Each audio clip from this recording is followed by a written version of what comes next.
What's good, YouTube? It's your boy, Malcolm D. Back, and this is my YouTube channel. So my goal for this channel is that I want to talk about mangas, anime, TV shows, and movies that I have enjoyed throughout my life. So for my first video, I'm going to be talking about the godfather of anime and manga, and that is Dragon Ball Z. Dragon Ball Z, where do I begin? From its iconic game, iconic fights, iconic live action movie that we don't really talk about, where do I start when I want to show my appreciation for this series? Well, I guess the best way to start is how I was introduced to the series. So, when I was around 8 years old, I would go to the library with my school. And I remember in the manga section, there was this giant poster of two characters, which were, you guessed it, Goku and Vegeta.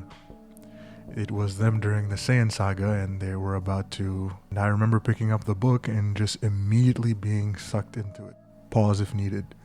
From the amazing paneling to the crazy fights, it was just such an easy read. It was something that I knew that I was going to be in love with for the rest of my life. And so far, it's been quite some time, and I still have a tremendous amount of love for this series and what it has taught me in it and what I have learned from it. Another thing that needs to be said about Dragon Ball is its impact on the modern shonen. None of this would be possible if it wasn't for Dragon Ball, specifically Dragon Ball Z.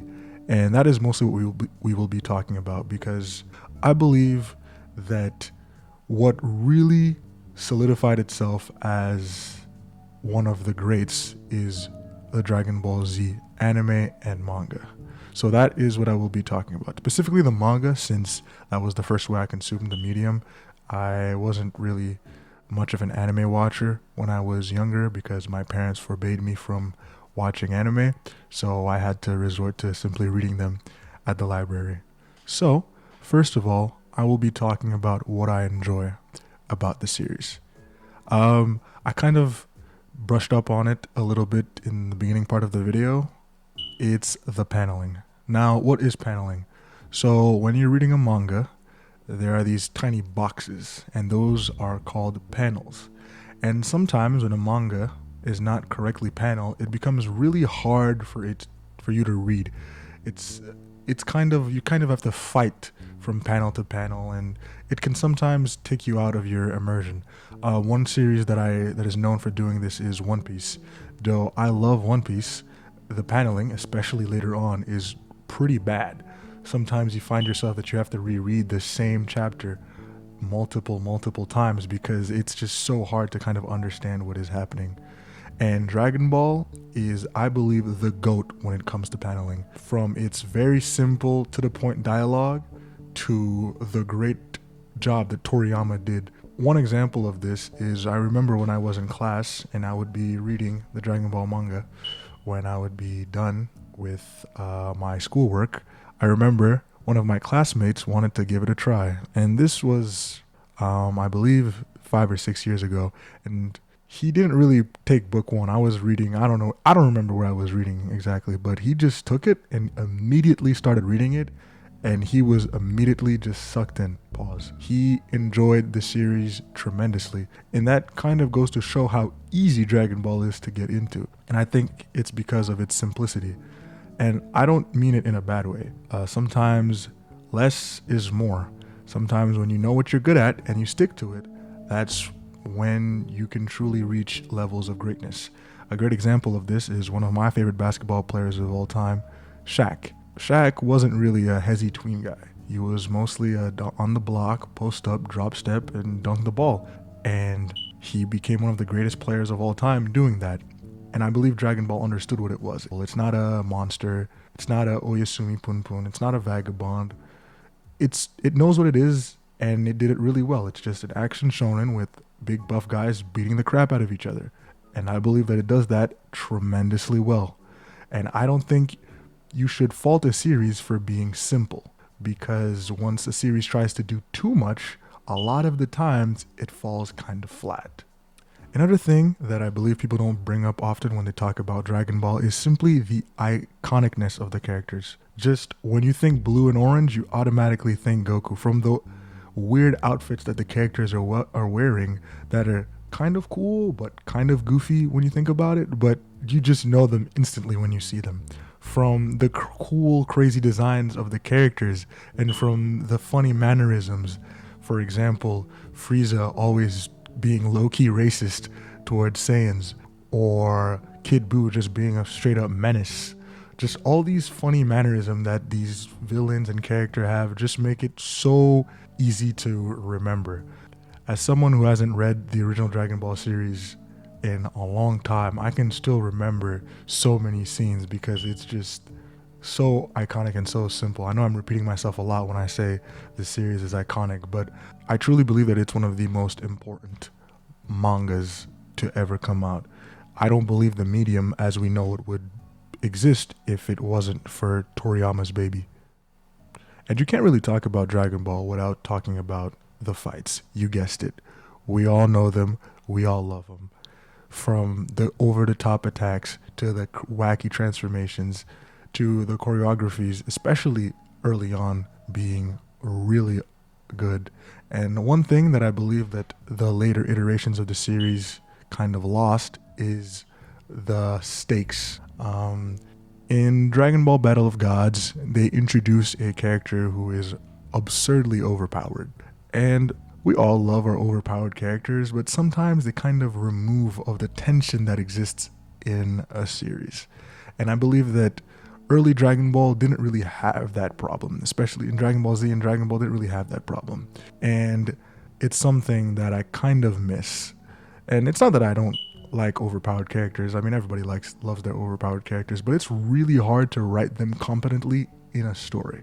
One example of this is in Jujutsu Kaisen. Everybody knows him, Gojo. He is ridiculously overpowered, and because he is ridiculously overpowered, Gege always has to find a way to not include him in the story, because if he was in the story, there would be no story and our main characters wouldn't really have a chance to do any progression because Gojo would simply one-tap the villain.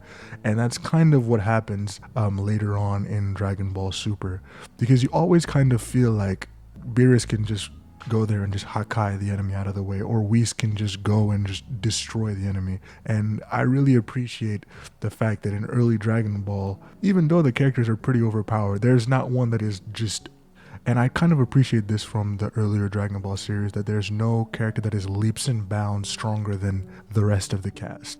Now, for the second part of my video, I will be talking about my two favorite moments.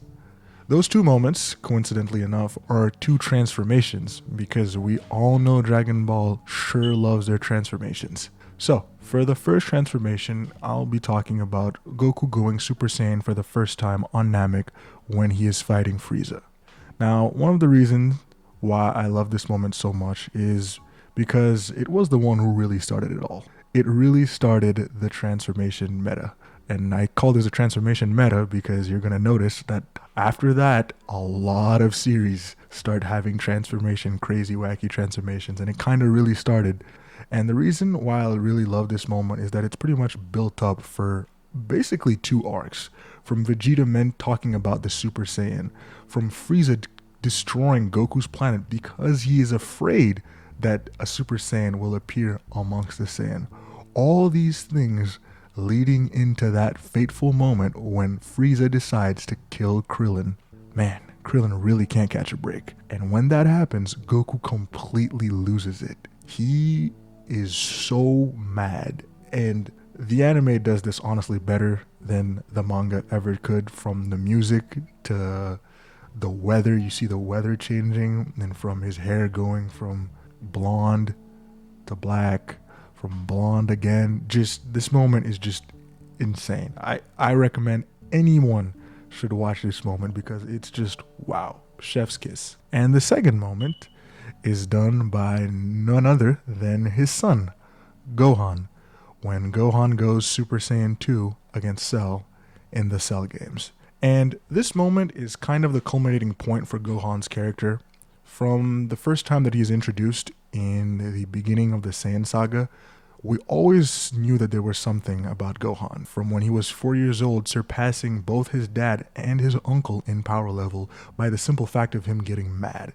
And you see this all across the series, from when they're fighting Vegeta and Nappa, from when they're fighting Vegeta again on Namek, from when they're fighting Frieza. You see it this whole time, that every time Gohan gets mad, his power level simply just skyrockets. And that moment when he fights Cell is the culminating moment, and it just shows what happens when somebody as gentle as Gohan, because for the whole series it is hammered in your face that Gohan is this gentle boy who doesn't like to fight, unlike his father and his other Saiyan brethren such as Vegeta and Trunks. He doesn't, and it takes 16 to give him a pep talk about how it's okay to get mad to help those you love. And just the moment when everybody knows, the moment when you see the bird fly in front of him and you see that red line and he just loses it. And one cool addition that I saw that they added to the anime, because for this video I had to rewatch this scene, I hadn't seen it in like I don't know how long, is that he first powers up and then Cell tells him, you're making a mistake. You're doing the same mistake Trunks did. You're not gonna beat me by just making your muscles go up. And then Gohan hits a second gear, and then Cell realizes at what point he messed up. And just the look of fear that Cell has in his eyes once he realizes that is just wow. And Gohan doesn't really hit any crazy moment after that, honestly, and it's kind of sad for his character. He was a lot of people's favorite character, and just the fall off is something that needs to be studied, and it's low-key sad. But yeah, those are my two favorite moments in Dragon Ball. And just I realize a lot of people on the internet kind of forget its importance, because there's a lot of new anime fans. Anime has kind of become this mainstream medium, and before that it wasn't really. I still remember the days when I used to watch part 1 of episode 500 something of Dragon Ball, and there was like 16 parts on YouTube. I still remember those days and how it wasn't really common for people to be watching anime like that, at least in other circles. I had my group of friends that watched manga, that read manga and watched anime, but just the explosion of anime in general is something that's pretty crazy to me. And a lot of people don't really know about the OGs. So for the first few videos, with exception for one, I'll be talking about the OGs, you know, the Dragon Balls, the One Pieces, the Narutos, because a lot of people, it's crazy to me, but a lot of people have never watched any of these animes, and they can consider themselves anime fans because they've watched a good amount of anime, but none of them have watched a lot of them haven't watched the big three, and that's crazy to me. So if this video doesn't convince you to watch Dragon Ball, I don't know what will, but I really hope that to anybody who watched this video that they will give Dragon Ball a chance. I'll always be for the manga instead of the anime, because that was the medium that I consumed. And yeah, that was my video. Don't forget to like and subscribe, and tune in next time for next video. Malcolm out.